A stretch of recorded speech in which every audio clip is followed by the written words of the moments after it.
Friends, lemon ഗാർഡ്സിൻ്റെ പുതിയൊരു വീഡിയോയിലേക്ക് എല്ലാവർക്കും സ്വാഗതം. നമ്മുടെ നാട്ടിൽ ഇപ്പോൾ സുലഭമായിട്ട് കിട്ടുന്ന ഒന്നാണ് ചക്ക. അപ്പം നമ്മുടെ ഇന്നത്തെ റെസിപ്പി ചക്ക കൊണ്ട് തന്നെ ആകട്ടെ. നമ്മളിവിടെ എടുത്തിരിക്കുന്നത് പച്ച ചക്ക ഉണക്കിയതാണ്. നമ്മൾ ചക്ക വേവിക്കാൻ വേണ്ടി കീന്തി എടുക്കത്തില്ലേ, അതുപോലെ കീന്തി എടുക്കുന്ന ചക്ക 2-3 ദിവസം നല്ലതുപോലെ വെയിലത്ത് വെച്ച് ഉണക്കിയതാണിത്. അപ്പോൾ ഇത് നമ്മൾ കഴിഞ്ഞ പ്രാവശ്യം നാട്ടിൽ പോയിട്ട് വന്നപ്പം ഇത് കൊണ്ടുവന്നതാണേ. ഇപ്പോഴും ഒരു കേടും കൂടാതെ നന്നായിട്ടായിരിക്കുന്നത്. അപ്പോൾ ഈ ചക്ക കൊണ്ട് നമുക്ക് പലതരം ഹെൽത്തി ആയിട്ടുള്ള സ്നാക്സ്, ബ്രേക്ക്ഫാസ്റ്റ് എല്ലാം ഉണ്ടാക്കാം. അതിലൊന്നാണ് നമ്മൾ ഇന്നിവിടെ കാണിക്കാൻ പോകുന്നത്. ഈ ചക്ക നമുക്ക് മിക്സിയിലിട്ട് നന്നായി പൊടിക്കണം. പൊടിച്ചിട്ട് നമുക്കത് വറുത്ത് വെക്കുകയാണെങ്കിൽ നമുക്ക് പിള്ളേർക്ക് കുറുക്കുണ്ടാക്കി കൊടുക്കാം. അതുപോലെ തന്നെ നമുക്കും കുറുക്കൊക്കെ ഉണ്ടാക്കി കഴിക്കാം. പിന്നെ അതുപോലെ പുട്ടുണ്ടാക്കാം, അപ്പം ഉണ്ടാക്കാം, ഇടിയപ്പം ഉണ്ടാക്കാം, നമുക്ക് എന്ത് വേണമെങ്കിലും, കോഴിക്കോട്ട, അങ്ങനെ പല സാധനങ്ങളും നമുക്കുണ്ടാക്കാം. അപ്പം നമ്മളിന്നിവിടെ കോഴിക്കോട്ടയുടെ റെസിപ്പിയാണ് നമ്മളിന്ന് കാണിക്കാൻ പോകുന്നത്.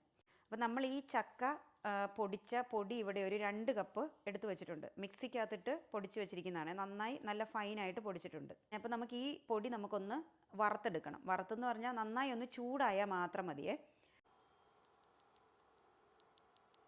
ഈ പൊടി നന്നായി ഒന്ന് വറുത്തെടുക്കാവേ. എന്ന് പറഞ്ഞാൽ കളറൊന്നും മാറണ്ട, നന്നായി ഒന്ന് ചൂടാക്കിയെടുത്താൽ മാത്രം മതിയേ. നമ്മളിവിടെ ആ ചക്ക പൊടിച്ചത് നന്നായി ചൂടാക്കി എടുത്തിട്ടുണ്ട്. കളറൊന്നും മാറിയിട്ടില്ല, അതുപോലെ തന്നെ, പക്ഷെ നന്നായി ഒന്ന് ചൂടായിട്ടുണ്ട്. ഇതിലേക്ക് നമുക്കൊരു 1 കപ്പ് റവയും കൂടെ ചേർത്ത് കൊടുക്കാം. നന്നായി ഒന്ന് മിക്സ് ചെയ്ത് കൊടുക്കാവേ. ആ ചെറിയ ചൂടിൽ തന്നെ നമുക്കിതും കൂടി ഒന്ന്, നമ്മൾ എടുത്തിരിക്കുന്ന റവ വറുത്ത റവയാണ്, പക്ഷെ എന്നാലും ഒന്ന് ചൂടാക്കാൻ വേണ്ടി നമുക്കൊന്ന് മിക്സ് ചെയ്ത് കൊടുക്കാം. നമ്മുടെ ആ പൊടിയെല്ലാം വറുത്തെടുത്തുകൊണ്ട് വന്നിട്ടുണ്ട്. അപ്പം നമുക്കിതിലേക്ക് ഒരു 1/2 ടീസ്പൂൺ ഉപ്പ് ചേർത്ത് കൊടുക്കാവേ.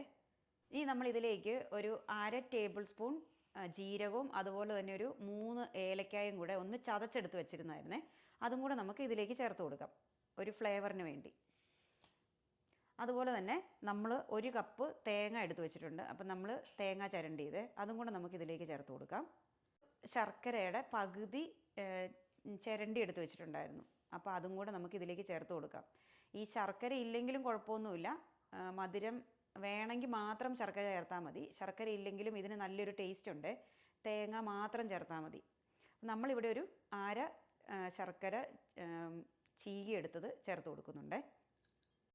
ഒരു ടേബിൾ സ്പൂൺ ഓയിൽ ചേർത്ത് കൊടുക്കുവാണ്. നമുക്കിഷ്ടമുള്ള ഓയിൽ ചേർത്ത് കൊടുക്കാം, വെളിച്ചെണ്ണയോ എന്താണെങ്കിലും കുഴപ്പമൊന്നുമില്ല. പിന്നെ ഗീ ചേർക്കുവാണെങ്കിൽ കുറച്ചും കൂടെ നല്ലതായിരിക്കും. ഇനി നമുക്കിതിലേക്ക് നല്ല തിളച്ച വെള്ളം, ഇതൊന്ന് മിക്സ് ചെയ്യാൻ ആവശ്യമായിട്ടുള്ള തിളച്ച വെള്ളം നമുക്ക് ചേർത്ത് കൊടുക്കാം.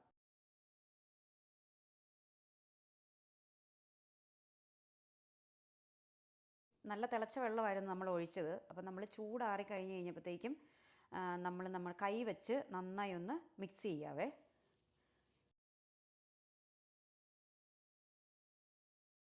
ഇതുപോലെ ചെറിയ ബോൾസ് ആയിട്ട് നമുക്ക് ഇത് ഉരുട്ടിയെടുക്കാം. എന്നിട്ട് നമുക്കിത് ഇഡ്ഡലി പാത്രത്തിൻ്റെ തട്ടിൽ വെച്ച് നമുക്ക് വേവിച്ചെടുക്കാം. നമ്മളപ്പം അതെല്ലാം നമ്മൾ ചെറിയ ബോൾസ് ആയിട്ട് ഉരുട്ടിയെടുത്ത് നമ്മൾ ഇഡ്ഡലി പാത്രത്തിൻ്റെ തട്ടിൽ വെച്ച് കൊടുത്തിട്ടുണ്ട്. അപ്പോൾ നമുക്കിതൊരു 5 മിനിറ്റ് നന്നായി ഒന്ന് സ്റ്റീം ചെയ്തെടുക്കാം.